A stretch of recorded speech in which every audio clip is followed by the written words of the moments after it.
Vamos agora, nos próximos minutos, tirar algumas lições práticas desses dois capítulos. Vamos tentar entender, dentro do contexto, o que significam as 7 últimas pragas, quando serão derramadas, por que serão derramadas. Vejam bem, na primeira aula do nosso seminário, nós dissemos, entre tantas outras coisas, que a grande chave para nós entendermos o Apocalipse é o Antigo Testamento. O próprio Apocalipse se auto-revela, vários símbolos do Apocalipse são explicados pelo próprio Apocalipse. O contexto social, econômico, político, religioso da época em que o livro foi escrito nos ajuda também a entendermos o Apocalipse, mas sem nenhuma sombra de dúvidas. A grande chave para nós entendermos o Apocalipse é o Antigo Testamento. Centenas de versículos bíblicos do Apocalipse, são 404 versículos, uma grande parte deles extraídos do Antigo Testamento. Se você não conhece o Antigo Testamento, nunca vai entender o Apocalipse. Então vejam bem, queridos, as 7 últimas pragas. Quando serão derramadas, por que serão derramadas, qual o objetivo das pragas? Apocalipse 14, versículo 15, é a terceira mensagem angélica, ou parte da terceira mensagem angélica. Nós estudamos aqui já as 3 mensagens numa outra aula. Mas, falando na terceira mensagem angélica, Apocalipse 14, versículo 15, o outro anjo saiu do santuário, gritando em grande voz para aquele que se achava sentado sobre a nuvem: toma a tua foice e ceifa, pois chegou a hora de ceifar, visto que a seara da terra já amadureceu. Logo após as mensagens angélicas serem apresentadas, o Senhor Jesus volta em poder e grande glória. Em Apocalipse capítulo 14, a volta do Senhor Jesus é descrita como uma grande colheita. Ele vem para colher. Ontem à noite, nós lemos vários versículos bíblicos, 95 versículos bíblicos que falam sobre a volta de Jesus. São 2.500, só lemos 95.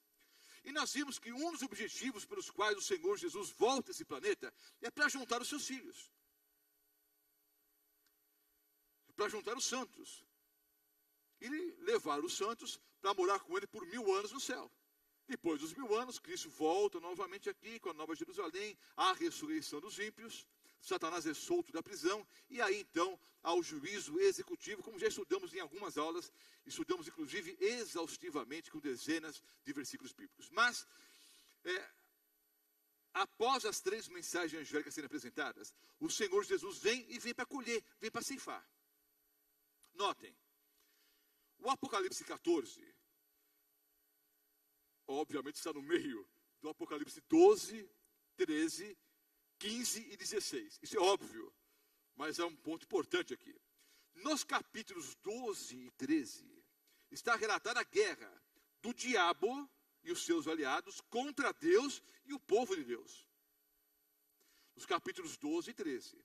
No capítulo 14, há 3 mensagens angélicas para tentar convencer os inimigos de Deus a mudarem de lado, a mudarem de exército. É o apelo final, o apelo derradeiro do Senhor Deus, através das 3 mensagens angélicas, para que todas as pessoas tomem uma posição definitiva ao seu lado. Logo após as 3 mensagens angélicas serem apresentadas, queridos, nos capítulos 15 e 16, há a retribuição divina para aqueles que perseguiram a igreja. Entenderam? Nos capítulos 12 e 13, há uma perseguição ao povo de Deus, uma perseguição terrível. No capítulo 14, o último apelo feito por Deus. Nos capítulos 15 e 16, há agora a retribuição dada por Deus. Já que eles perseguiram os santos e derramaram sangue de inocentes, agora eles também vão o quê? Tomar o próprio veneno. Já que derramaram sangue inocente, vão beber o que? Do próprio sangue. É a retribuição divina, nos capítulos 15 e 16. Gálatas 6, o versículo 7, um texto bastante conhecido. Quando o Senhor Jesus voltar, ele vem para colher. E nós também colhemos, queridos. Gálatas 6, o versículo 7. Não vos enganeis. De Deus o quê? Não se zomba. Pois aquilo que o homem semear, isso também o quê? Ceifará. Deus não se deixa escarnecer. Deus não se deixa enganar. O que o homem plantar, isso vai o quê? Vai colher. Aquilo que o homem semear, ele vai ceifar. Vai ceifar. Há 3 regras simples e práticas em relação à agricultura. Eu nasci e me criei em São Paulo, mas moro há 8 anos aqui no interior, quase 8 anos. Eu penso que vocês poderiam dar aulas, um monte de vocês que foram criados em fazendas, em sítios, né? Poderiam me explicar isso em detalhes. Alguns que trabalham com agricultura ainda. Eu aprendi isso na teoria, mas são 3 leis simples da agricultura. E essas 3 leis simples, elas podem ser aplicadas para qualquer faceta da sua vida. Para a vida matrimonial, para a vida financeira, para a vida estudantil, para o dia a dia, mas de uma forma muito especial para a sua vida espiritual. Não se engane, de Deus não se zomba. O que o homem plantar, ele vai o quê? Vai colher. Quais são as 3 leis da agricultura? Primeira, nós só colhemos o que nós plantamos. Você não planta soja para colher arroz. Você não planta tomate para colher abacaxi. Você só colhe o que você planta. O que tem o Roberto Mota plantado no seu lar, entre a vizinhança, no meu local de trabalho, na comunidade. O que tenho eu plantado? O que tem você plantado na sua família? Entre os seus amigos? Entre os vizinhos? O que tem você plantado no seu local de trabalho? O que tem você plantado, né, no seu local de estudos? Aquilo que você planta é aquilo que você vai o quê? Você vai colher. Outro ponto. Nós colhemos muito mais do que plantamos. Tanto para o bem quanto para o mal. Em relação à agricultura, às vezes, você planta uma semente, e com uma semente colhe sacas e sacas. Então nós só colhemos o que nós plantamos, e nós colhemos muito mais do que nós plantamos. Terceiro ponto, nós colhemos num outro tempo. Você não planta de manhã para colher na hora do almoço. Não planta de manhã para colher à tarde. Dependendo da cultura, você pode colher 3 meses depois, 6 meses depois, 5 ou 6 anos depois. Alguns irmãos que trabalham com plantação de limão, laranja, me disseram que em relação ao limoeiro, por exemplo, você planta para colher acho que 6 ou 7 anos depois. Então, para algumas culturas, você planta hoje para colher daqui a 2, 3, 4 ou 5 meses. Outra vai colher daqui a 5, 6 ou 7 anos. O fato é o seguinte, nós só colhemos o que nós plantamos, nós colhemos muito mais do que nós plantamos, e nós colhemos num outro tempo, colhemos no futuro. O que tem plantado você? Amor, paz, uma boa comunicação, perdão, é o que você vai colher. Você planta fofoca, ódio, inveja, é o que você vai colher de volta, e vai colher muito mais. Nós só colhemos aquilo que nós plantamos. Qual que é o propósito, queridos, das 7 últimas pragas? Vejam bem. Apocalipse 14, os versículos 9 e 10. Aqui sim, então, o final das mensagens angélicas, a terceira mensagem angélica. Abre sua Bíblia, eu vou ler aqui. Apocalipse 14, os versículos 9 e 10. Apocalipse 14, os versículos 9 e 10. A mensagem vai até 11, vou ler o 9 e o 10 aqui. Seguiu-se a esses outro anjo, o terceiro, dizendo em grande voz: se alguém adora a besta e a sua imagem, e recebe a sua marca na fronte ou sobre a mão, também esse beberá do vinho da cólera de Deus, preparado sem mistura, e será atormentado com fogo e enxofre, diante dos santos anjos e na presença do Cordeiro. Então vejam bem, queridos, há um paralelo, segundo alguns, entre as 7 trombetas e as 7 pragas. Aliás, a linguagem é muito parecida das 7 trombetas e das 7 pragas. Agora, há diferenças muito claras. Entre elas, 2 eu vou mencionar. Numa outra aula, talvez estudemos aqui as 7 trombetas. As trombetas tinham um propósito de advertir o povo, de levar o povo ao arrependimento. As 7 últimas pragas, não. A porta da graça já está fechada. O objetivo das 7 últimas pragas é punição. Das 7 trombetas é advertência. Outra diferença clara entre as 7 trombetas e as 7 pragas é que as trombetas, elas têm um espectro, elas têm um alcance limitado. Já as 7 últimas pragas vão ser derramadas em todo o mundo. Talvez não acertem em todos os lugares. Mas agora o espectro é o quê? Mundial. Então, queridos, o Senhor Deus manda as pragas para punir os ímpios. Segundo ponto, também manda para libertar o seu povo. A grande chave para entendermos o Apocalipse é o Antigo Testamento. E eu vou repetir esse conceito várias vezes ainda ao longo dessa aula. Vejam bem. O Senhor Deus enviou um dilúvio, sim ou não? Ou foram forças naturais que agiram ali? Ou foi literalmente o castigo de Deus? Sim ou não? Deus puniu todo o planeta há cerca de 4.000 anos atrás. Mas a mesma punição libertou quem? Noé e seus familiares. E é um fato interessante, queridos. Uma janelinha aqui na palestra. Uma frase simples. Mas de alguma forma, eu ouvi há pouco tempo essa frase, mas de alguma forma marcou minha vida. É simples a frase. Noé colocou tudo o que ele tinha na pregação e na construção da arca. Tudo. Foi assim ou não foi? O seu tempo, o seu talento, o seu dinheiro, investiu tudo o que ele tinha na construção da arca. Só que depois do dilúvio, toda a terra era dele. O planeta inteirinho possuía, era de quem? De Noé.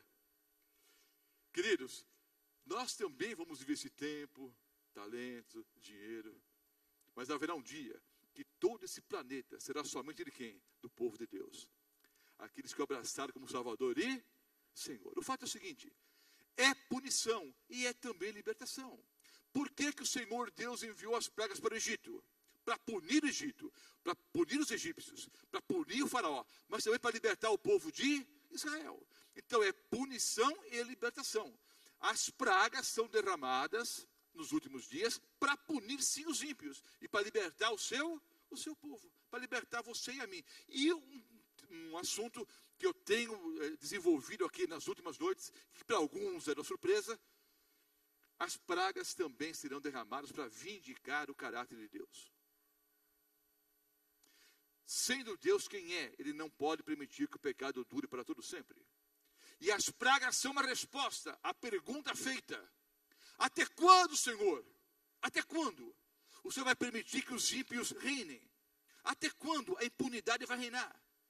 Até quando os santos vão ser perseguidos? Até quando pessoas boas serão mortas? Até quando? Até quando? Até quando? Agora ele responde, agora chega. É a vindicação do caráter de Deus. Então, três propósitos muito claros. Punição, libertação e vindicação do caráter de Deus. As pragas são literais ou são simbólicas? Queridos, a profecia não se cumpriu ainda. Então nós não podemos ser dogmáticos nos mínimos detalhes. Mas eu não vejo por que nós entendermos que as 7 últimas pragas são simbólicas. Muitos aspectos são simbólicos. A linguagem é simbólica, mas os efeitos são o quê? São literais. A chave para entendermos o Apocalipse é o Antigo Testamento. Vamos ler 2 textos aqui. Êxodo, o capítulo 5. Vá para o Antigo Testamento. Êxodo 5, 2. As pragas são literais ou são simbólicas? Eu creio que são literais. Mas profecia não é história. Ela não se cumpriu ainda. Muitas pessoas creem que as pragas são simbólicas. Eu creio que são literais. Êxodo 5, versículo 2. Respondeu o faraó: quem é o Senhor para que lhe ouça eu a voz e deixe ir Israel? Não conheço o Senhor, nem tampouco deixarei ir a Israel. Então há um apelo para que o faraó deixasse o povo sair do cativeiro egípcio. Qual foi a resposta do faraó? Não vou deixar coisa nenhuma. Eu nem sei quem é o Deus de vocês. Não conheço o Deus de vocês e não estou nem aí para o Deus de vocês. Não vão sair, pronto.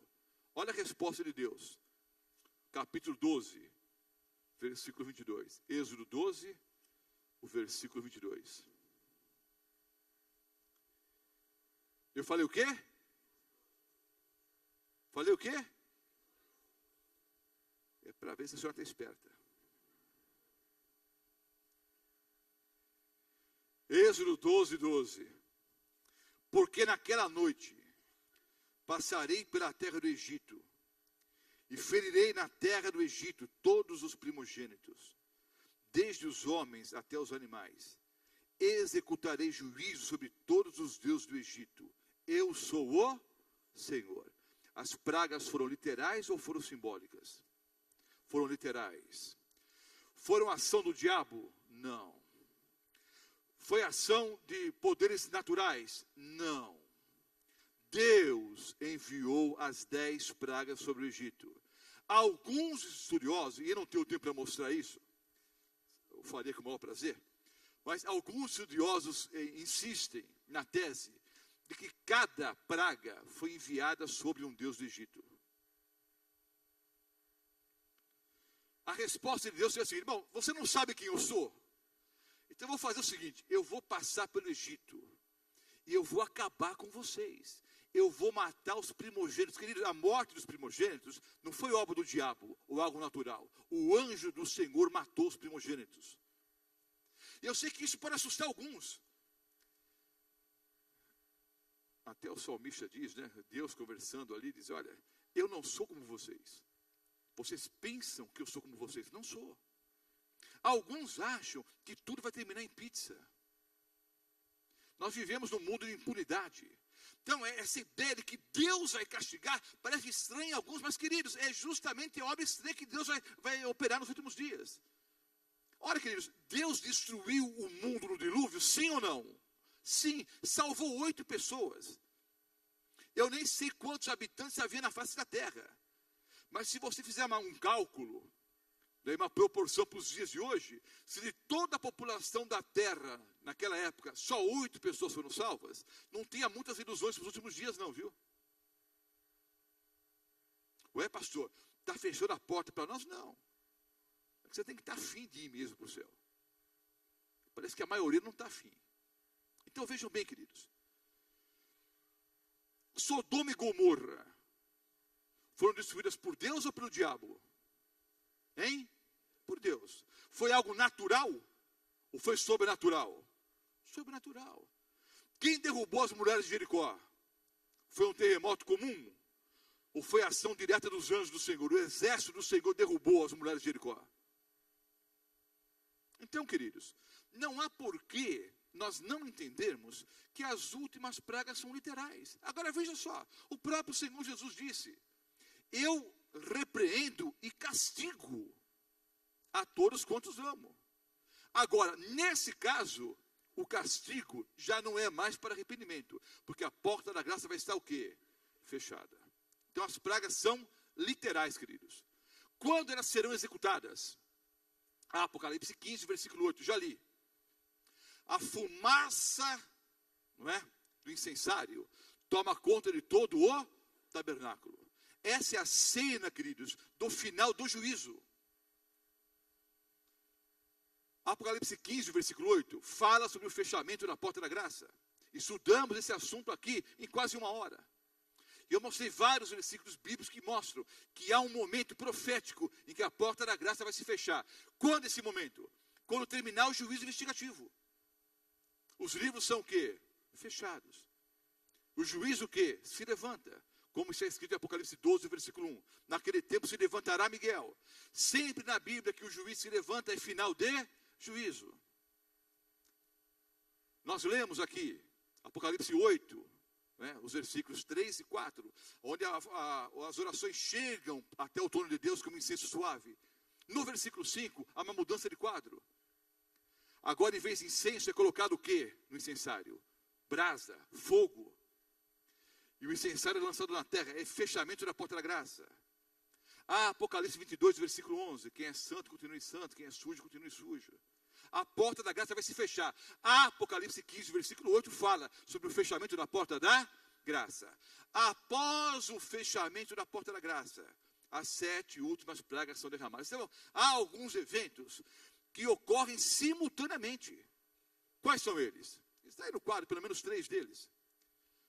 Quando serão derramadas as 7 últimas pragas? Após a saída, ou após a retirada da pessoa do Espírito Santo da terra. Que eu vou explicar melhor no final da palestra. O Espírito Santo está se retirando pouco a pouco, gradativamente da terra, sim ou não? Sim. Mas o que significa que o Espírito Santo está sendo retirado da terra? Não está saindo do planeta Terra. Está sendo retirado dos ímpios, como nós vamos ver no final da palestra. Não há um momento que o salvo está sozinho, queridos. Então, com a saída, com a retirada do Espírito Santo, depois do selamento, que já estudamos aqui, o selo de Deus é a marca da besta. Todos nós receberemos uma marca, ou a de Deus ou a do diabo.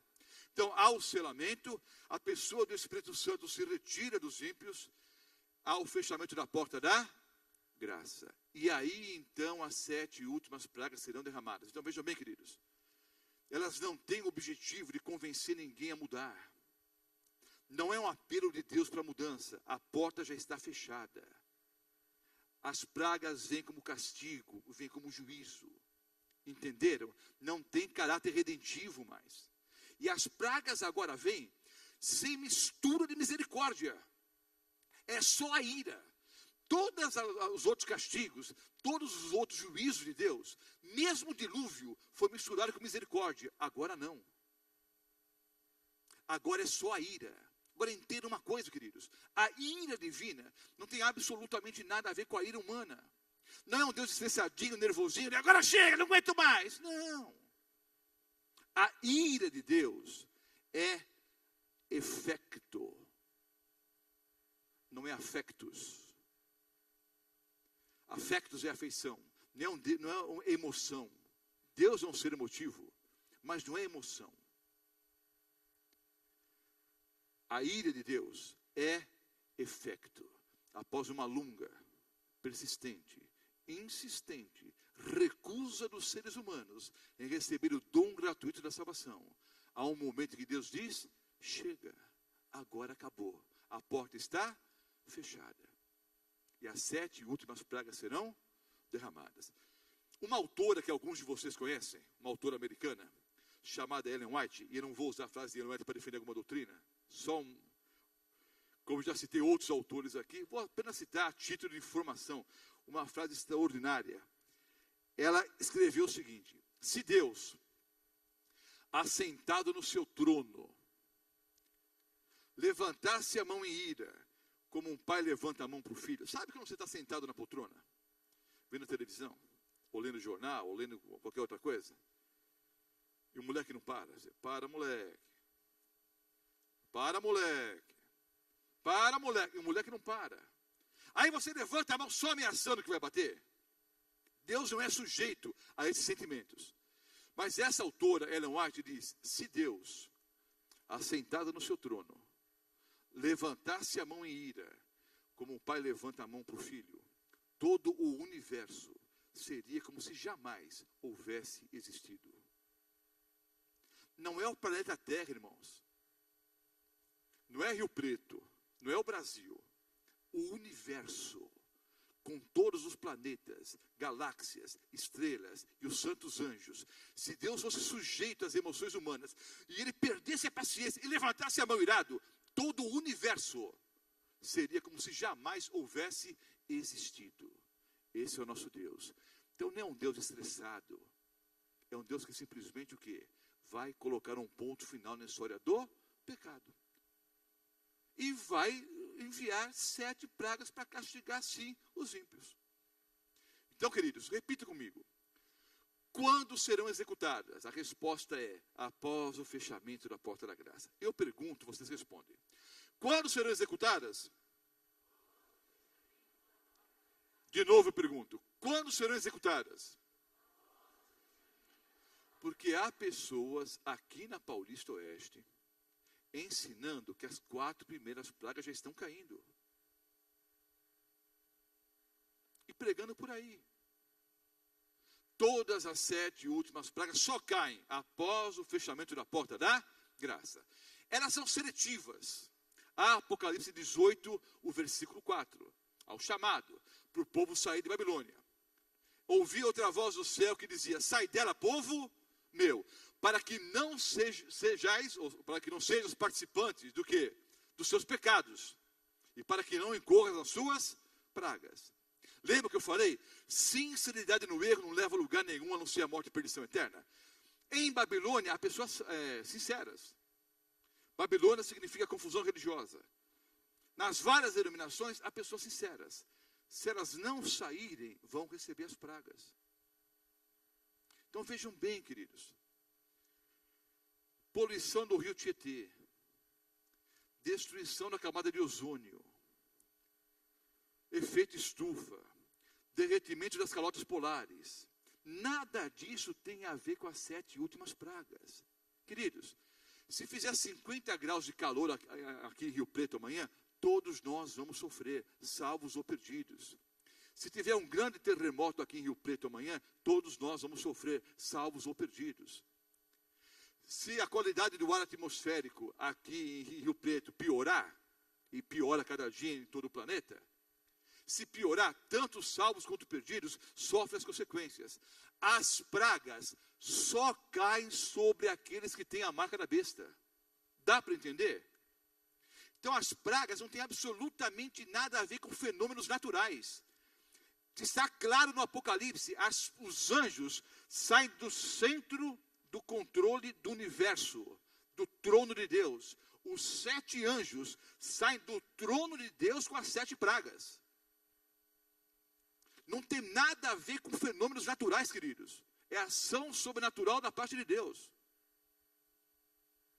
Eu sei que com a retirada do Espírito Santo, o diabo vai estar solto. E muitas outras coisas ruins vão acontecer. Mas as pragas são ação direta de Deus. Não tem nada a ver com fenômenos meteorológicos. Não tem nada a ver com fenômenos da natureza.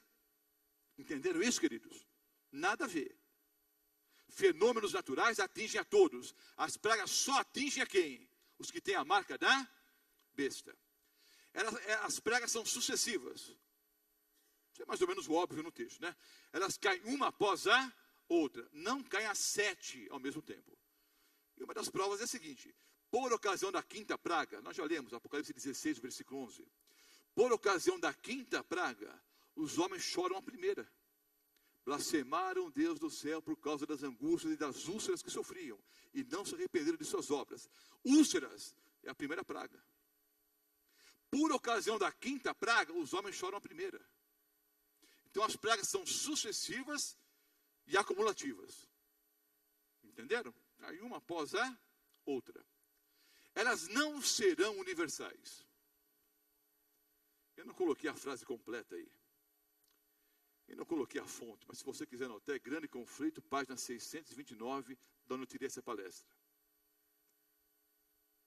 629 a página.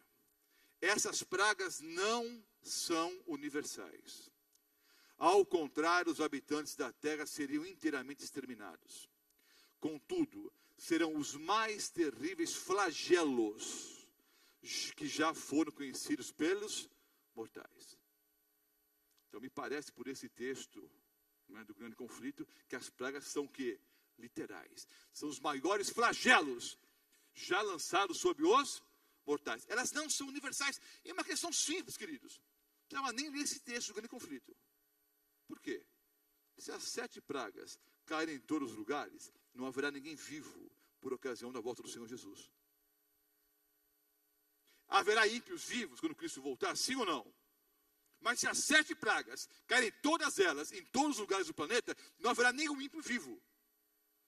Então algumas caem num lugar, outras caem no outro. Algumas são universais. Me parece, pelo contexto bíblico, que a primeira praga é universal. Cai em todo lugar. A 5ª praga tem também, não é? Atinge, não é? Não só o trono da besta, mas me parece que todas as filiais também. Então, é uma praga que vai ser notada em todo mundo. A sexta praga também é de âmbito mundial, e a sétima mais ainda. Não é? Mas a segunda praga, a terceira, a quarta, talvez caia num lugar, talvez caia no outro, não sei. O fato é que elas não são universais. Senão não haveria nenhuma pessoa viva quando o Senhor Jesus voltar a esse planeta. Ou nenhum ímpio vivo. Vamos ver aqui a relação, queridos, entre as pragas do Apocalipse e as pragas do Egito. Vejam só. A primeira praga, Apocalipse 16, versículo 2, já li, mas vou ler de novo. Abra a sua Bíblia, ou mantenha aberta, em Apocalipse 16. Apocalipse 16. Vejam bem, queridos, os dois grandes inimigos de Deus. Há vários inimigos de Deus no Antigo Testamento, né? A Síria e outros. Mas os dois tradicionais, que são mencionados em toda a Bíblia, Egito e Babilônia. Note que as 5 primeiras pragas são uma referência às pragas do Egito. As 2 últimas são uma referência de como Deus tratou a Babilônia no Antigo Testamento e como vai tratar a Babilônia nos últimos dias. Então, as 5 primeiras pragas são uma referência ao Egito. As 2 últimas, a Babilônia. Egito e Babilônia são os 2 grandes arqui-inimigos de Deus e do seu povo. Apocalipse, capítulo 16, versículo 2. A primeira praga. Saiu, pois, o primeiro anjo e derramou sua taça pela terra. E aos homens portadores da marca da besta e adoradores da sua imagem. Notem, os portadores da marca da besta e adoradores da sua imagem sobreviveram úlceras malignas e perniciosas. A primeira praga, queridos, é exatamente igual à sexta praga do Egito. A sexta praga do Egito também foram úlceras terríveis.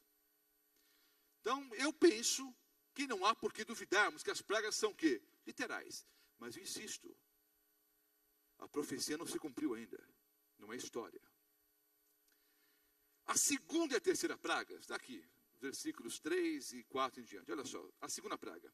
Derramou o segundo sua taça no mar, e esse tornou em sangue como de morto, e morreu todo ser vivente que havia no mar. O terceiro, derramou o terceiro a sua taça nos rios e nas fontes das águas, e se tornaram em sangue. Agora vejam só. Então ouviu o anjo das águas dizendo: Tu és justo, tu que és e que eras o santo, pois julgaste essas coisas, porquanto derramaram sangue de santos e de profetas, também sangue lhes tem dado a beber, são dignos disso. Queridos, os anjos do céu estão vendo Deus derramar as pragas. Eles estão revoltados contra Deus. Eles estão dizendo o quê? O Senhor está sendo o quê? Justo. O Senhor está sendo justo. Então notem, o segundo anjo derrama a taça sobre o mar. Então, a água salgada vira o quê? Sangue. O terceiro lança a sua praga sobre o quê? A água potável, que se torna em sangue também. A segunda e a terceira pragas tem uma relação com a primeira praga do Egito. A primeira praga do Egito foi lançada sobre o rio Nilo, que era um deus para os egípcios. E o faraó, na cultura egípcia, o faraó, que também era um deus, era o deus responsável pelo Nilo. E o primeiro deus que Jeová fere no Antigo Testamento, qual foi? O deus Nilo. Ele fere, mostrando que há um único Deus Todo-Poderoso. Então notem, queridos, a segunda e a terceira pragas têm uma relação com a primeira praga do Antigo Testamento, do Êxodo. A quarta praga não tem relação nenhuma. Essa é especial para os últimos dias. Qual é a quarta praga, queridos? Olha só. A primeira praga, úlceras. Segunda e terceira, o mar se torna em sangue, a água salgada se torna em sangue, e depois a água potável se torna em sangue. E para gravar esse quadro, que não vai ter água potável, um calor miserável. Olha aqui. O quarto anjo derramou sua taça sobre o sol, e foi-lhe dado queimar os homens com fogo. Com efeito, os homens se queimaram com intenso calor, e blasfemaram o nome de Deus, que tem autoridade sobre esses flagelos. Queridos, está claro na Bíblia. Quem tem autoridade sobre as pragas é Deus. No capítulo 15 está claro, as pragas saem do trono de Deus, que tem autoridade sobre esses flagelos. E nem se arrependeram para lhe darem glória. Poderiam se arrepender? Se arrependesse, ia mudar alguma coisa? Não, mas notem, mais uma vez a prova de que Deus está sendo justo. Chegou a quarta praga. Estão sofrendo a beça. Úlceras, o mar virou sangue, não tem água potável, um calor miserável, não tem água para beber, e não se arrependem. Entenderam? E nem assim se arrependem. Deus está sendo o quê? Justo. A quinta praga, queridos, tem referência com a nona praga do Egito. Trevas. Agora, é um fato interessante. Não tome isso ao pé da letra, é só uma curiosidade. É um pensamento que me veio à mente outro dia. Não tome isso ao pé da letra, não. Não sei se é coincidência ou Deus quer mostrar alguma coisa, ou não tem nada a ver. Mas você percebe que a sequência das primeiras pragas é exatamente a mesma sequência da semana da criação? Terra, mar, água, sol. É a mesma sequência da semana da criação. É como se Deus estivesse dizendo: agora vocês entendem que eu sou o Criador? Dá para entender agora? Lembra a primeira mensagem angélica? Temei a Deus e dá-lhe glória, porque chegou a hora do seu juízo. E adorai aquele que fez. É um chamado para que adoremos o Deus verdadeiro. Não quiser adorar. O próprio Senhor Deus lança as pragas sobre a sua própria criação. Não tome isso como doutrina, queridos. Mas me parece, não sei se é coincidência isso. Nunca li em lugar nenhum. Mas pode ver.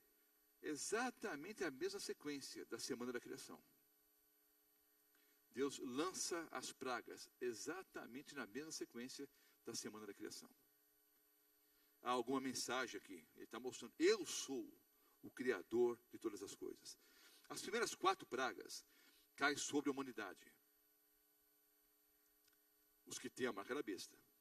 A quinta só cai sobre o trono da besta. Derramou o quinto a sua taça sobre o trono da besta, cujo reino se tornou em trevas. E os homens remordiam a língua por causa da dor que sentiam. E blasfemaram o Deus do céu por causa das angústias e das úlceras que sofriam. E não se arrependeram de suas obras. A quinta praga, uma escuridão terrível sobre o trono da besta. Pastor, onde é o trono da besta? Bom, se você vem pela primeira vez, vai ficar surpreso talvez. Mas eu expliquei isso já em outras aulas, especialmente quando falamos sobre o selo de Deus e a marca da besta. Você pode ficar assustado. Até alguém me pediu hoje eu preguei no Igreja do Boa Vista, e um bom irmão pediu que eu orasse pela sua esposa. Há pessoas que saem chateadas às vezes da palestra. Pastor, não gostei do que o senhor falou. Até alguns irmãos não gostam. Quando eu falei sobre as 7 igrejas aqui, teve irmão que ficou chateado comigo. Fiz um sermão bem duro hoje de manhã no Boa Vista. Mas eu aprendi uma coisa no meu ministério, sabe, irmãos? Eu não prego o que eu gosto de pregar. Eu não prego o que eu quero pregar. Eu prego o que Deus manda pregar. E eu sei que muitas vezes não é um discurso popular, não. Mas eu vou ser bem sincero. Pois a minha esposa vai brigar comigo. Ela tem razão. Ela disse que algumas frases que eu uso são muito, muito duras. Eu não precisava falar. Mas eu vou falar para vocês aqui. Eu não estou nem aí porque você pensa do sermão. Eu estou preocupado em fazer a vontade de Deus. Se você gostou ou não gostou, é problema seu.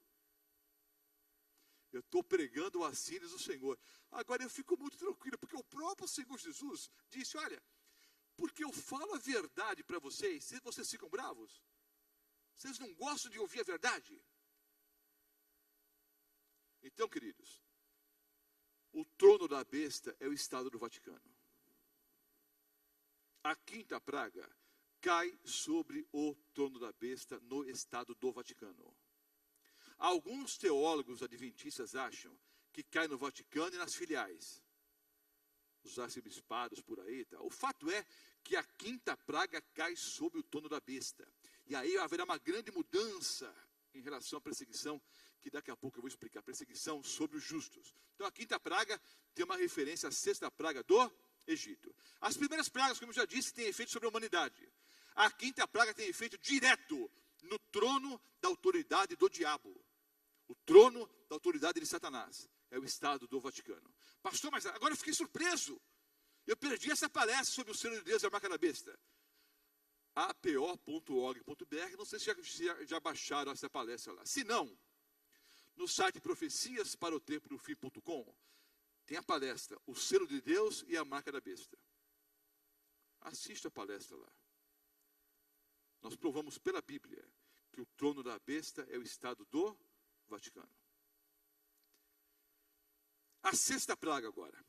Vamos ler na Bíblia novamente. Abra sua Bíblia em Apocalipse 16. Derramou o cesto a sua taça, versículos 12 em diante. Apocalipse 16, 12 em diante. Derramou o cesto a sua taça sobre o grande rio Eufrates, cujas águas secaram, para que se preparasse o caminho dos reis que vem do lado do nascimento do sol. Então vi sair da boca do dragão, da boca da besta e da boca do falso profeta 3 espíritos imundos, semelhantes a rãs, porque eles são espíritos de demônios, operadores de sinais, que se dirigem aos reis do mundo inteiro, com o fim de ajuntá-los para a peleja do grande dia do Deus Todo-Poderoso. Eis que veio como vinha o ladrão, bem-aventurado aquele que vigia e guarda suas vestes, para que não ande nu, e não se veja a sua vergonha. Então os ajuntaram, no lugar que em hebraico se chama Armagedon. A sexta praga, então, irmãos. A seca do rio Eufrates. O que significa a seca do rio Eufrates? A linguagem aqui é simbólica. Os efeitos são literais, mas a linguagem é simbólica. O rio Eufrates continua correndo nos dias de hoje, no moderno Iraque. No Antigo Testamento, esse rio era muito importante, como é até os dias de hoje. Porque no Antigo Testamento, o Eufrates regava que importante cidade, queridos? Babilônia. O rio Eufrates cortava a Babilônia. E era a vida de Babilônia. O rio passava por baixo das muralhas. As muralhas de Babilônia foram construídas sobre o rio Eufrates. Em profecia bíblica, águas, mar, rios, água em abundância, significa, segundo Apocalipse 17:15, o quê? Falou-me ainda. O Apocalipse se auto-interpreta muitas vezes. As águas que viste, em que a prostituta, ou que a mulher, a meretriz está sentada, são o quê? Povos, multidões, nações e línguas. Então notem bem, queridos. A Babilônia mística dos últimos dias. Babilônia significa confusão religiosa. A grande Babilônia é a Igreja Católica Apostólica Romana. É a grande prostituta do Apocalipse. E ela tem as suas filhas. E não pense mal, mas é bíblico. Tem a prostituta e as filhas da prostituta. A grande prostituta é Babilônia. A Igreja Católica Apostólica Romana. A Igreja Católica Apostólica Romana é sustentada por povos, nações, tribos e línguas. Só que o Apocalipse diz que o rio Eufrates vai secar. O que significa o secamento do rio Eufrates? Preparando o caminho dos reis que vem do nascimento do sol. Vou explicar. Não vou ler os textos, anote e depois leia em casa. Em Isaías 44, aparece aí no quadro, anote. Isaías 44, 24 a 28, Isaías 45, 1, Isaías 45, 13. E também Jeremias 51, 11 e Jeremias 51, 36 e 37. Esses versículos falam sobre Ciro. Séculos antes de Ciro nascer, ou 150 anos antes de Ciro nascer, Deus chamou a Ciro pelo nome e mostrou nesses versículos bíblicos, 1 século e meio antes, como Ciro iria invadir Babilônia. O que diz os versículos bíblicos, que vocês vão ler depois em casa? Ciro é chamado de pastor ali. Ciro é, no Antigo Testamento, nesses versículos, um símbolo, um tipo do Senhor Jesus Cristo.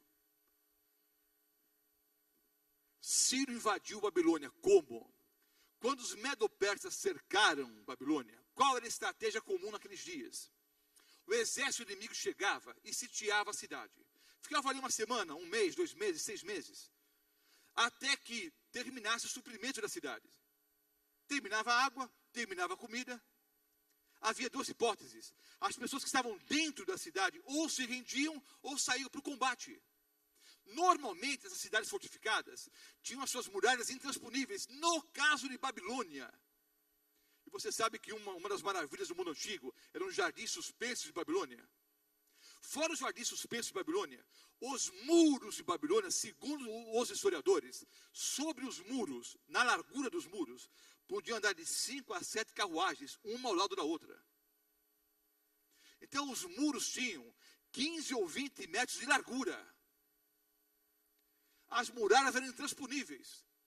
Quando os medo-persas chegaram ali, não tinha como invadir. Bom, qual era a estratégia então? Esperar acabar a água e acabar a comida. Não ia acabar nunca. Porque o rio Eufrates corre até os dias de hoje ali. E o rio passava por baixo das muralhas. E regava a cidade.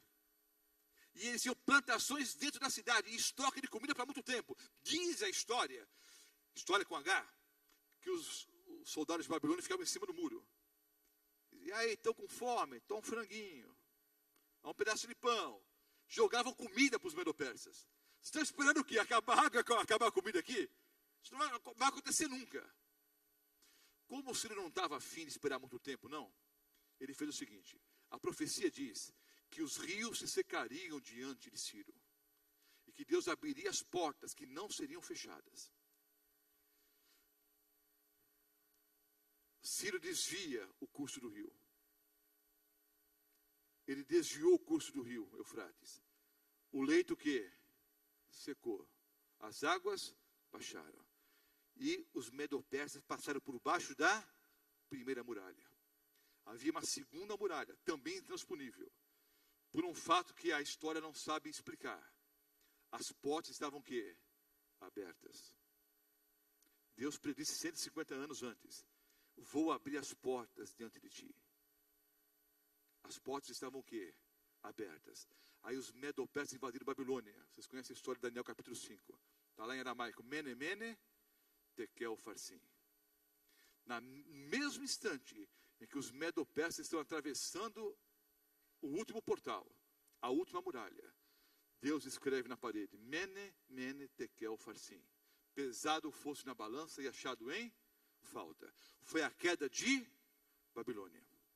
Por que Deus secou o rio Eufrates? Porque Deus abriu as portas com o objetivo: punir Babilônia e libertar o povo de Israel.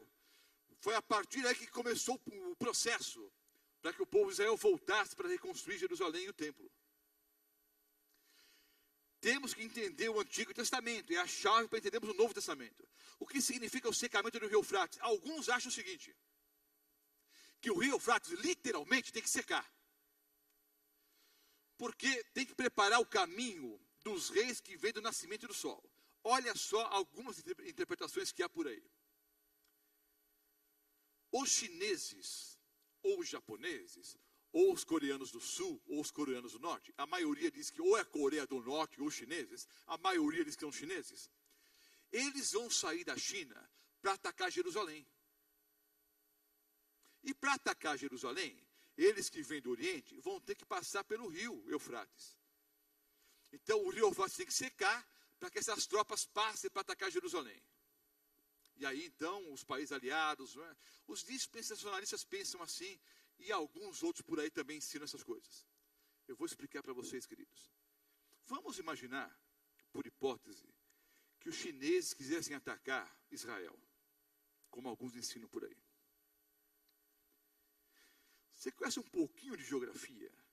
Você pensa o seguinte: para o exército chinês sair de Pequim, por exemplo, e chegar em Jerusalém, há alguns obstáculos um pouco maiores do que o rio Eufrates, que tem na época de cheia 80 metros de largura.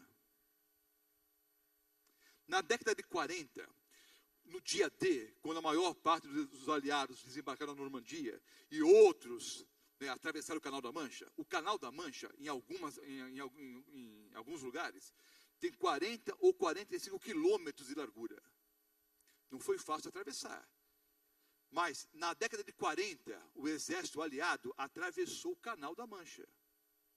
Mais de 40 quilômetros. Eu pergunto, 70 ou 80 anos depois, seria obstáculo para os chineses passar em cima de um rio de 80 metros? Tem que secar o rio para eles passarem? Mesmo porque, queridos, uma grande parte da guerra hoje é feita como? É pelo ar. Antes de mandar as tropas por terra, o ataque veio por onde? Pelo ar. Então, parece coisa de cinema. Mas se os chineses fossem atacar, ou os norte-coreanos fossem atacar Israel, há obstáculos muito maiores. Então, o rio Eufrates não tem nada a ver com uma guerra literal, queridos, de um exército inimigo atacando Jerusalém. O secamento do rio Eufrates significa, queridos, a retirada do apoio humano à Babilônia mística. Vejam bem, há um movimento ecumênico. Eu vou gastar tempo aqui. Está terminando meu horário ali, mas eu vou explicar nos mínimos detalhes. Ou pelo menos o principal. Recapitulando o que eu já ensinei aqui. Há um movimento ecumênico. Vamos todos nos unir. Uma única economia, uma única religião, um único povo. Vamos acabar com essas diferenças. Muito bonito. Vamos escolher um líder religioso, o Papa. Vai ser o líder de todos nós. Está tudo certo.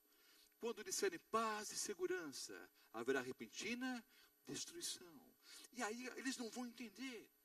Ora, nós estivemos em guerra a vida toda.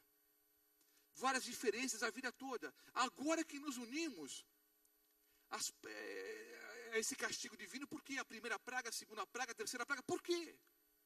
Eles ficam revoltados e entendem o que os ímpios? Deus está castigando o planeta por causa de um grupinho sem vergonha que não aceitou guardar o domingo. Todos nos unimos, mas tem um grupinho que não quis se unir. Esse grupinho, segundo os ímpios, esse grupinho é o responsável pelo quê? Pelo castigo de Deus. Aí na primeira praga, na segunda praga, na terceira praga e na quarta praga, você e eu espero que nós estejamos entre os salvos, e creio que estaremos, nós vamos ser perseguidos. Uma perseguição terrível, como nunca houve, já falei sobre isso. Um período de tribulação, de angústia. Na primeira praga, segunda, terceira e quarta. Na quinta praga, o cenário muda. Por quê, irmãos? A quinta praga só cai no Estado do Vaticano. Entenderam? No trono, ou sob o trono, daquele que vai estar a essa altura, governando todo o planeta. Aí, os ímpios que estão perseguindo os salvos, quando vem a quinta praga, cai só sobre o Vaticano. Eu vou usar um termo popular, mas vale para a palestra aqui. Com a queda da quinta praga sobre o Vaticano, também cai a ficha dos ímpios. Eles descobrem o quê? Que eles estavam errados, que eles foram enganados. Porque Deus está castigando agora o Estado do Vaticano. Quando cai a ficha e é tarde demais, eles procuram salvos, pedindo uma ajuda, mas não tem como ajudar mais. A porta está o quê? Fechada. Não dá mais para fazer. O que a gente podia fazer, nós fizemos. Oramos, jejuamos, convidamos, pregamos a verdade. Agora é tarde demais. Agora aqueles ímpios, entenda como ímpios, queridos, todos aqueles que receberam a marca da besta, são religiosos, a maioria deles. Eles vão fazer o quê? Eles vão voltar à perseguição contra os falsos líderes religiosos. O povo de Deus é perseguido até a quinta praga. Da quinta para a sexta praga há uma mudança. Por isso está muito claro, queridos. O secamento do rio Eufrates se dá por quê? A quinta praga mostra para todo mundo que eles estavam o quê? Errados.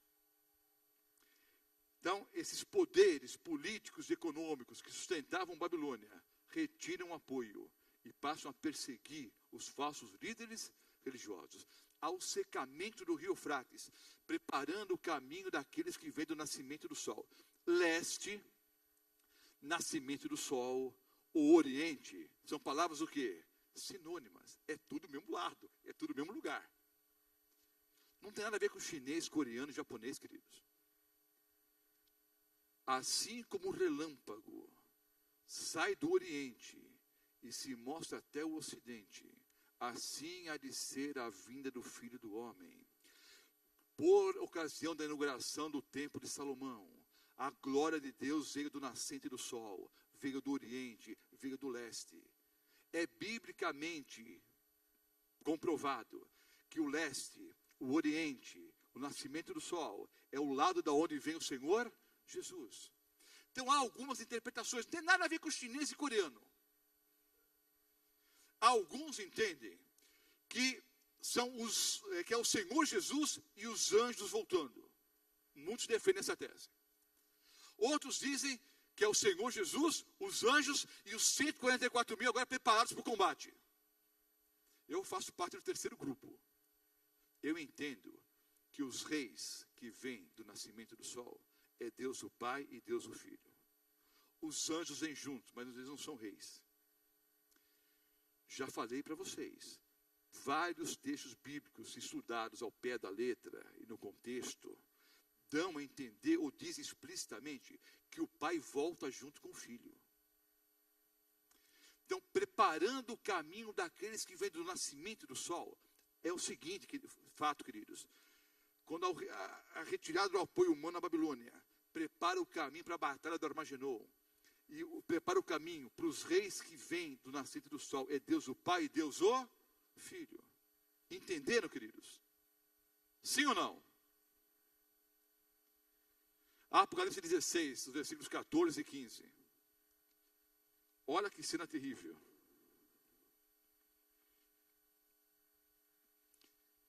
Vi sair da boca do dragão, da boca da besta e da boca do falso profeta 13 espíritos imundos semelhantes a rãs, porque eles são espíritos de demônios, operadores de sinais, e se dirigem aos reis do mundo inteiro a fim de ajuntá-los para a peleja do grande dia do Deus Todo-Poderoso. Vejam bem, queridos.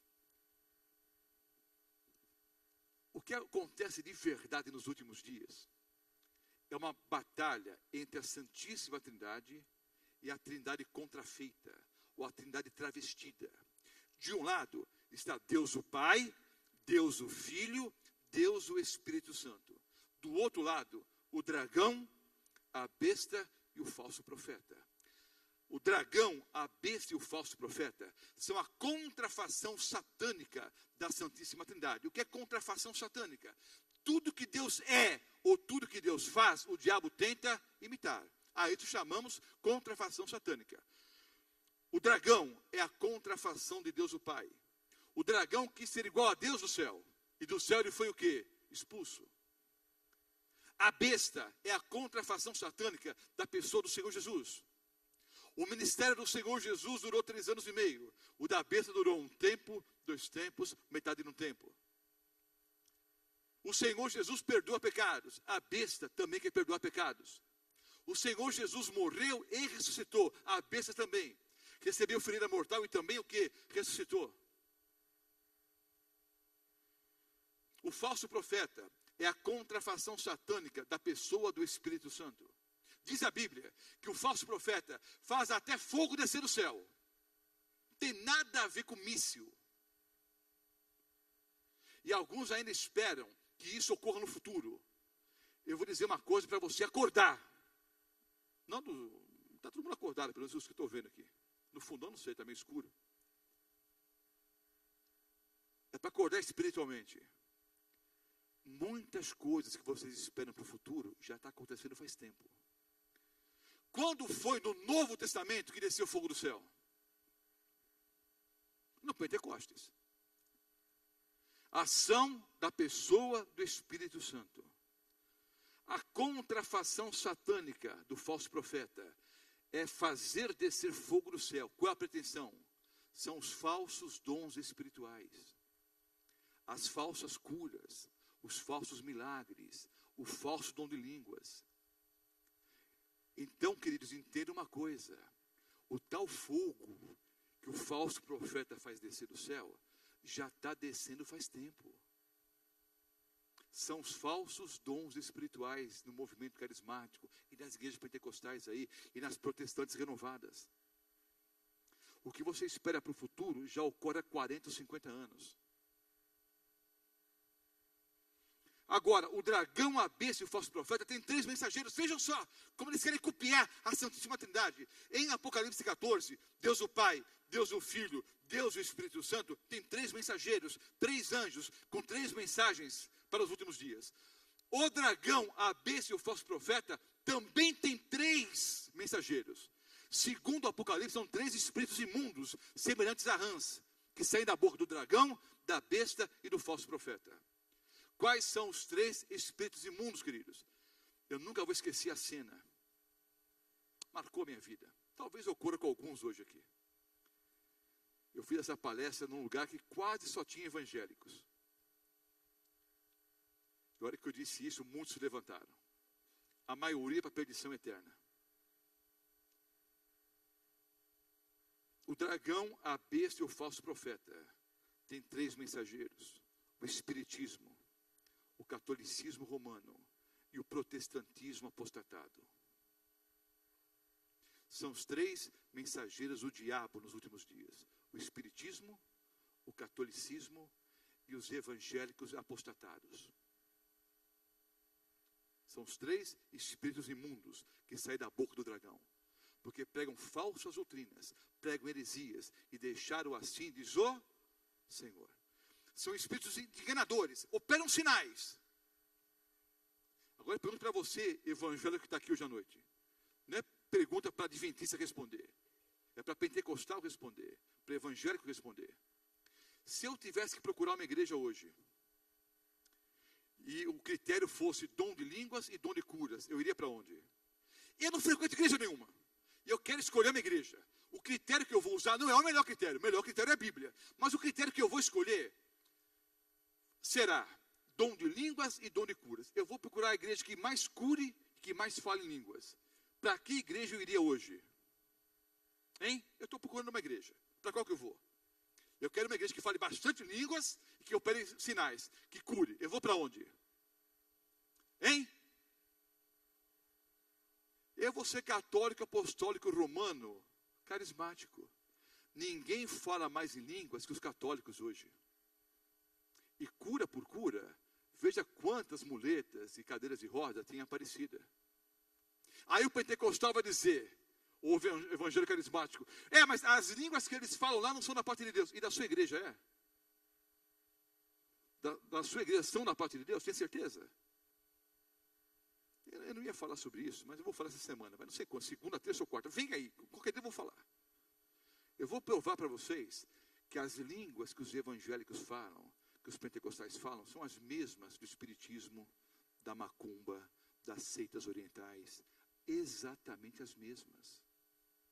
Sem nenhuma diferença. E há pessoas aqui que já frequentaram terreiro, e que já foram em igrejas pentecostais, e já foram nas renovadas, nas carismáticas, e eles comprovam exatamente a mesma coisa.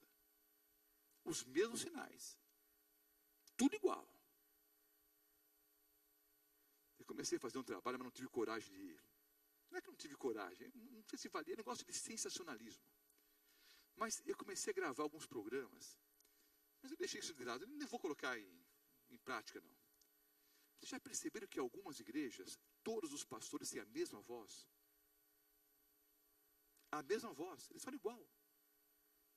Tem 20 pastores aqui, adventistas, cada um fala de um jeito. O pastor Varenga está lá atrás. O pastor Gerson está ali. Pastor Tasso, vários pastores aqui. Cada um de nós tem um jeito diferente, uma voz diferente, um tipo de pregação. A doutrina é a mesma, mas a gente prega diferente. Queridos, em algumas denominações, as pessoas têm exatamente a mesma voz.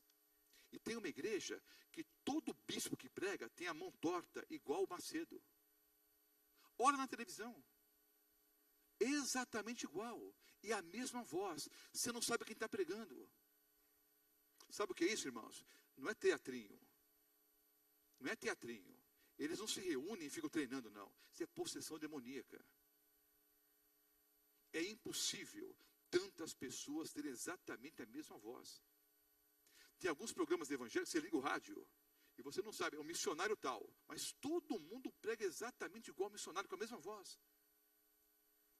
a bispa da outra igreja, olha, todas as mulheres que pregam na igreja têm exatamente a mesma voz. Queridos, esse é o pacotão dos últimos dias, é onde nós vivemos. A Santíssima Trindade de um lado e a falsa Trindade do outro. O dragão, a besta e o falso profeta dirigindo o mundo religioso. Por isso que a Bíblia diz que se você não ficar esperto, até os salvos podem ser o quê? Enganados. Até os escolhidos, se fosse permitido, até os escolhidos seriam o quê? Enganados. Porque o engano é terrível, queridos. É o mundo religioso apostatado. Você pensa que é cristianismo, mas não é. Você pensa que eles pregam a verdade, mas não pregam. Vocês acham que aquelas curas são da parte de Deus? Não são. Mesmo porque a Bíblia é muito clara. Aquele que diz, eu o conheço e não guarda os mandamentos, é mentiroso. O mentiroso não pode operar sinais da parte de Deus. E aquele que se recusa a guardar os mandamentos, até a sua oração é abominável. Esse é o panorama, queridos, bíblico. A trindade verdadeira de um lado e a falsa do outro. Versículo 16. Então os ajuntaram no lugar que em hebraico se chama Armagedon. Queridos, eu explico Armagedon em 1 hora. Mas explico tanto, para resumir um minuto depois, eu vou para o minuto final então. Eu tenho vários livros de teologia em casa, milhares. Se eu comprar mais uma, minha esposa vai pedir o divórcio, eu acho. Eu não tenho pôr livro em casa mais. Eu não tenho casa própria. Mas o que eu tenho de livros, eu comprei pelo menos umas 2 boas casas. Mas é outra história. Tenho muitos livros que explicam o Armagedon. A palavra Armagedon só aparece uma vez na Bíblia, nesse texto aqui. E é muito difícil entender o significado da palavra Armagedon. Armegido, monte de Megido. Então alguns acham que Armagedon é um monte de Megido. Só que Megido não é um monte, é um vale. Então a planície de Esdraelon é o complexo de montanhas ali, né? A Cordilheira do Carmelo, do Monte Carmelo. Há várias explicações, há várias tentativas de se localizar qual é o lugar do Armagedon. Se é o Vale de Megido, queridos, vou explicar uma coisinha para vocês. O Vale de Megido, ele mede o equivalente a 16 alqueires. 16 alqueires é o tamanho do Vale de Megido. Aí eu pergunto, dá para ter uma batalha mundial entre as forças do bem e as forças do mal em 16 alqueires? Tem muito sítio por aí, talvez até de algum irmão nosso aqui, que tem mais do que 16 alqueires. 16 alqueires é o que mede a planície. Dá para ter, aí não, vai ter uma batalha lá com 200 milhões de chineses. Eu fiz um cálculo. Para ter 200 milhões de chineses nesse vale, para uma batalha, eles têm que estar apertadinho assim, um colado no outro, tá? E pelo menos uns 60 ou 80, um em cima do outro assim. Queridos, eu vou ao minuto final então. Eu explico em 50 minutos, 1 hora, para dizer o seguinte, queridos, na minha opinião, e de outros também, o Armagedon é o conflito final, mundial, entre o bem e o mal. Não é uma região geográfica específica, em Israel, ou no Brasil, ou nos Estados Unidos, ou em qualquer outro lugar. É a batalha final, é o conflito entre o bem e o mal. Agora notem, na verdade, queridos, existe batalha do Armagedon, sim ou não? Sim ou não? Na Bíblia, existe batalha do Armagedon, sim ou não? Não, não existe. O que a Bíblia mostra, e eu vou agora ler a 7ª praga aqui. O que a Bíblia mostra são os preparativos para a batalha. Não tem batalha. Até a 5ª praga estão perseguindo os salvos. 6ª praga, retira o apoio de Babilônia. Bom, mas já que está todo mundo perdido mesmo, o que os ímpios pensam? Vamos matar os salvos. Um decreto de morte. Vamos acabar com eles. Aí a cena do Armagedon. Queridos, os salvos estão sendo perseguidos em toda a face do planeta. Não é só em Jerusalém. Não é só em Israel. Então essa batalha não é num ponto específico. É em todo o planeta. O planeta Terra é o palco do grande conflito. vamos matar então esse pequeno grupo. Já que está todo mundo perdido mesmo, eles descobriram que estão perdidos, vamos acabar com todo mundo. Aí aos preparativos para a batalha. Mas não tem batalha. Olha só, versículos 17 em diante. Então derramou o sétimo anjo a sua taça pelo ar. E saiu grande voz do santuário do lado do trono, dizendo, feito está. Essa palavra no original em grego é exatamente a mesma palavra, a mesma frase que o Senhor Jesus disse na cruz. Está consumado. Exatamente a mesma frase. Está consumado. Está feito. Agora, de novo, o Senhor Jesus diz o que está consumado. Está feito. Sobreviveram relâmpagos, vozes e trovões. E ocorreu grande terremoto, como nunca houve igual, desde que há gente sobre a terra. Tal foi o terremoto grande e forte. Esse terremoto, queridos, mata os ímpios e ressuscita quem? Os justos. O sétimo flagelo mostra a volta do nosso Senhor e Salvador Jesus Cristo a esse planeta. A grande cidade se dividiu em 3 partes. Caíram as cidades das nações. E lembrou-se Deus da grande Babilônia, para dar-lhe do cálice do vinho do furor da sua ira. Todas as ilhas fugiram, e os montes não foram achados. Também desabou do céu sobre os homens grande saraivada, com pedras que pesavam cerca de 1 talento. E por causa do flagelo da chuva de pedras, os homens blasfemaram de Deus, porquanto seu flagelo era sobremodo grande. Queridos, não tem batalha, só os preparativos para a batalha. Quando os ímpios decidirem, vamos acabar com esse pequeno grupo, vamos acabar com os salvos, vamos acabar com esse grupo. O Senhor Jesus vem para pelejar, não tem batalha. De novo um termo popular, não me leve a mal. Podia usar outro termo, mas esse é bem legal. Cristo vem, irmãos, não tem para ninguém. Não tem batalha, não tem briga. Ele vem em poder e grande glória. Sai todo mundo correndo, pedindo que os montes caiam sobre eles. Não tem batalha, não tem briga. Só os preparativos para a batalha. Deus até permite que os salvos se preparem para a batalha. Deus não permite que os salvos lutem. Quem luta é Jesus.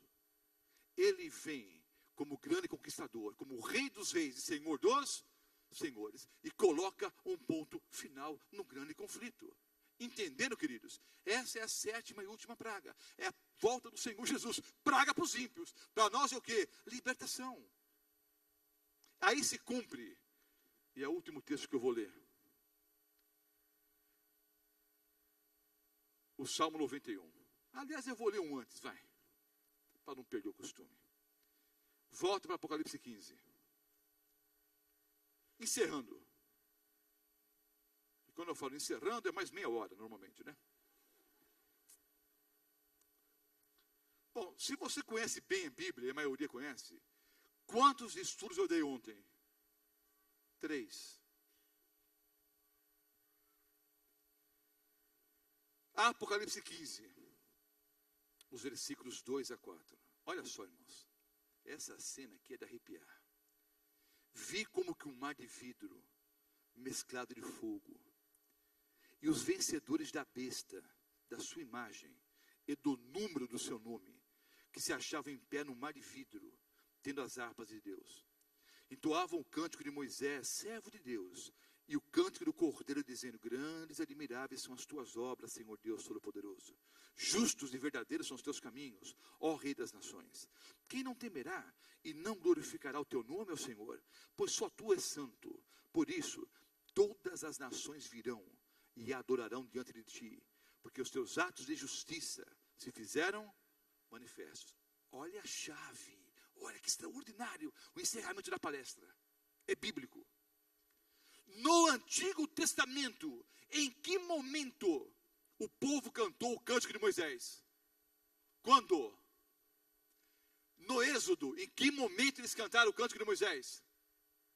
Quando atravessaram o Mar Vermelho. Atravessaram o Mar Vermelho, o mar se fechou, destruindo o maior exército da época, o exército egípcio. Então eles cantaram o cântico de Moisés. Queridos, João vê um mar de vidro mesclado de fogo. O que é um mar de vidro mesclado de fogo? senão um segundo mar vermelho.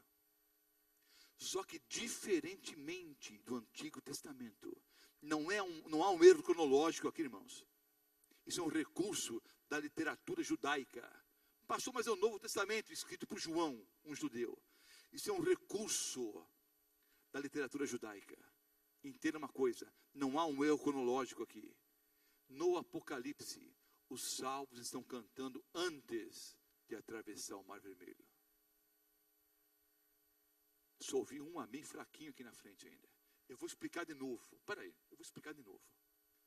No Antigo Testamento, depois que atravessaram o Mar Vermelho, o povo cantou. No Novo Testamento, há um grande Mar Vermelho pela frente. Uma grande perseguição virá. E os salvos já estão cantando vitória antes de atravessar o Mar Vermelho. Não é presunção espiritual. Eles sabem em quem eles creem. Eles sabem que a vitória já está garantida. E sabem também, porque eles estão vendo, cai 1.000 de um lado, 10.000 do outro lado, e eles não estão sendo atingidos. Sabe por quê? Cumpre-se a profecia do Salmo 91. Todo mundo aqui já leu o Salmo 91. Há bons irmãos e boas irmãs aqui que sabem o Salmo 91 de cor. Eu vou ler encerrando a palestra. O Salmo 91 cumpre-se diariamente na vida de cada cristão. É um dos salmos mais lindos da Bíblia. Mas há uma profecia aqui. E eu acho que agora, alguns pela primeira vez, vão entender quando se cumpre a profecia. O salmo vale para todos os dias da sua vida. Mas há um momento profético em que o salmo se cumpre. Querem ver? Vamos ver se vocês conseguem enxergar a palestra de hoje do Salmo 91. O que habita no esconderijo do Altíssimo e descansa à sombra do Onipotente, diz ao Senhor: meu refúgio e meu baluarte, Deus meu, em quem confio. Pois Ele te livrará do laço do passarinheiro e da peste perniciosa. Cobrir-te-á com as suas penas, e sob suas asas estará seguro. A sua verdade é pavês e escudo. Não te assustarás o terror noturno. Lembra da quinta praga? Nem da seta que voa de dia, nem da peste que se propaga nas trevas, nem da mortandade que assola ao meio-dia. Caiam 1.000 ao teu lado, 10.000 à tua direita, tu não serás atingido. Queridos, isso é profético. Quando é que se cumpre de verdade?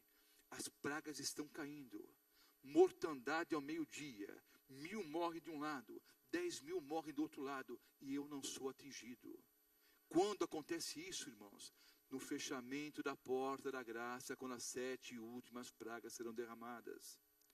Somente com os teus olhos contemplarás e verás o quê? O castigo dos ímpios. Pois disseste: o Senhor é meu refúgio, fizeste do Altíssimo a tua morada, nenhum mal te sucederá, praga nenhuma chegará à tua tenda, porque aos seus anjos dará ordens a teu respeito, para que te guardem em todos os teus caminhos. Eles te sustentarão nas suas mãos, para não tropeçares em alguma pedra. Pisarás o leão e a áspide, calcarás aos pés o leãozinho e a serpente. Olha só os versículos 14 em diante.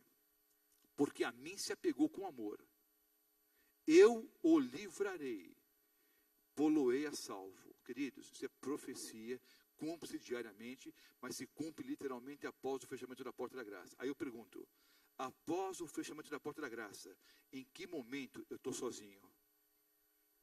Hein?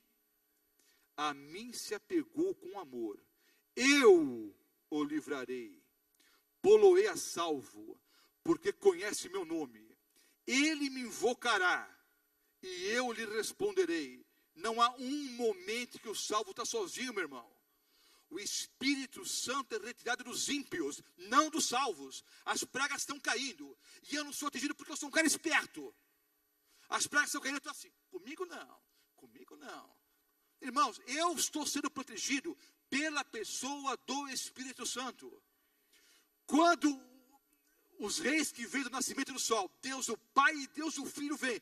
O antitrinitariano pergunta: onde está o Espírito Santo? Aqui, protegendo todos os salvos. Você clama e ele te ouve. Eis que eu estou convosco todos os dias, até a consumação dos séculos.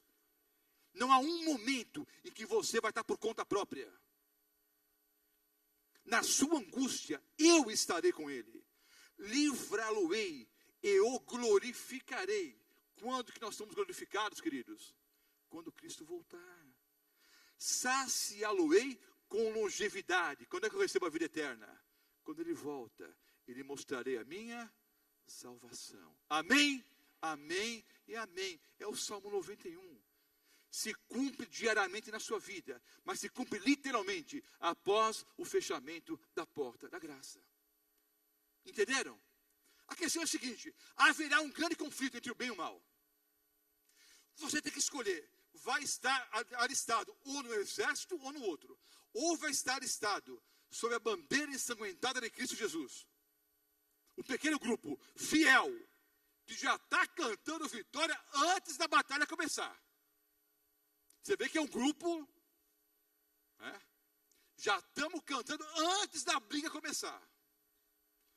Do outro lado, a maioria, os ímpios, alistaram sob a bandeira do diabo, a bandeira da mentira, das trevas, do engano. De qual dos dois lados você quer estar? O vitorioso ou o derrotado? Só haverá dois lados: os que recebem a vida eterna, os que recebem a morte eterna, salvação ou perdição. Você escolhe. A cena é terrível, mas a promessa do Salmo 91 vai se cumprir na sua vida e na minha vida. Ele vem para castigar os ímpios, mas para libertar o seu povo, para nos levar para morarmos com ele por 1000 anos no céu. E depois dos 1000 anos, o que é a vida eterna nesse planeta restaurado. Você quer participar disso?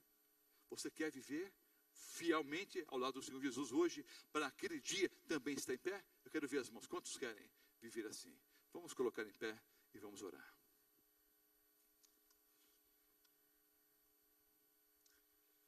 Pastor Natan, as pessoas estão pedindo, não são muitas, mas pelo menos meia dúzia já pediram, para nós falarmos sobre o dom de línguas aqui. O senhor acha que a gente deve falar ou não? Semana que vem? Segunda-feira à noite, eu vou falar sobre o dom de línguas, tá bom? Vamos orar. Amado Pai Celestial, obrigado, Senhor, porque mais uma vez viemos à Tua igreja. Estudamos 2 capítulos inteiros da Tua palavra, Apocalipse 15 e 16. Entendemos que acontecimentos terríveis estão à nossa frente, mas nós estamos tranquilos. Aliás, nós já começamos a cantar vitória antes da batalha, não pelos nossos méritos, mas porque nós acreditamos que o Senhor Jesus vai pelejar em nosso lugar. E confiando única e exclusivamente nos méritos do nosso Senhor e Salvador Jesus Cristo, que nós suplicamos o perdão pelos nossos pecados e faltas. E publicamente nos colocamos ao Teu lado, Senhor. Nos alistamos ao Teu lado. O lado do exército vitorioso. O lado do exército que vai receber das Tuas mãos a coroa da vida eterna. Que ao nosso lado estejam todas as pessoas que nós amamos, para que recebam também das Tuas mãos a vida eterna, Senhor. Caiam 1000 de um lado, 10.000 do outro, nós não vamos ser atingidos. Obrigado, Senhor, por essa certeza. Obrigado pela convicção que temos, de que unidos como estamos agora, também estaremos unidos com um dia com o Senhor nas mansões celestiais. Ajuda-nos, Senhor. Obrigado por essas pessoas que têm vindo aqui todas as noites. Temos um grupo de pelo menos 40 pessoas que não são adventistas do 7º dia batizados, e que vieram praticamente todas as noites, estão se preparando para o batismo. Obrigado, Senhor, por essas pessoas sinceras que têm vindo aqui. Usa-nos como instrumentos, para convidarmos também outras pessoas. Toma-os em Teus braços de amor. Perdoa os nossos pecados. Oramos em nome do Senhor Jesus. Amém, Senhor.